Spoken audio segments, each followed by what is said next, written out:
নমস্কাৰ বন্ধুসকল, স্বাগতম জনাইছো আমাৰ চেনেল আমাৰ সৈতে আপোনালৈ। আমি বৰ্তমান আছো কলকাতাত আৰু আহকচোন আমাৰ সৈতে আপোনালোকেও চাব কলকাতাত দেৱালী তথা কালী পূজা কিদৰে উদযাপন কৰা হয়।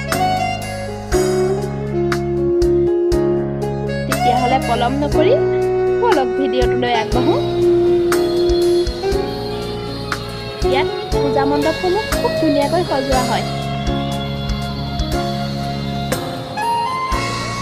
তেনেকৈ ইয়াত কালী পূজাও খুব ধুমধামেৰে পালন কৰা হয়।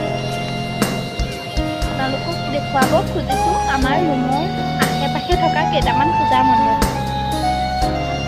এইটো পূজা মণ্ডপলৈ আমি দেৱালীৰ আগদিনাখন গৈছিলোঁ, সেইবাবে প্ৰস্তুতি পূৰা হোৱা নাছিলে। এইটো এটা পূজা মণ্ডপ, চাওকচোন কি ধুনীয়াকৈ সজাইছে। ইয়াক ৰঙা আৰু বগা খাৰুৰেও সজোৱা হৈছিলে এই পূজা মণ্ডপটি।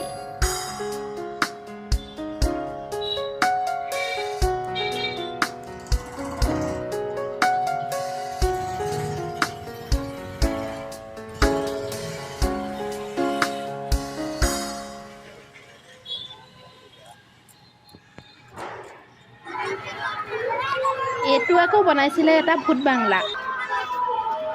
সঁচাই ইয়াত সোমাই গৈ বহুত ভয় লাগিছিলে, কিন্তু ভিতৰলৈ কেমেৰা নিবলৈ দিয়া হোৱা নাছিলে, সেইবাবে ভিতৰত ভিডিঅ' কৰা নহ'লে। চাওকচোন কি ধুনীয়াকৈ সজাইছে, সঁচা-সঁচি যেন ভূত বাংলাই।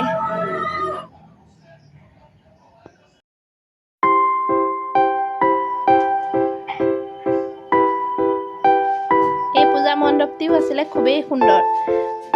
চাওকচোন মা কালীৰ প্ৰতিমাভাগিও কি সুন্দৰকৈ সজাইছিলে, খালি কেমেৰাত ইমান ভালকৈ নাহিলে।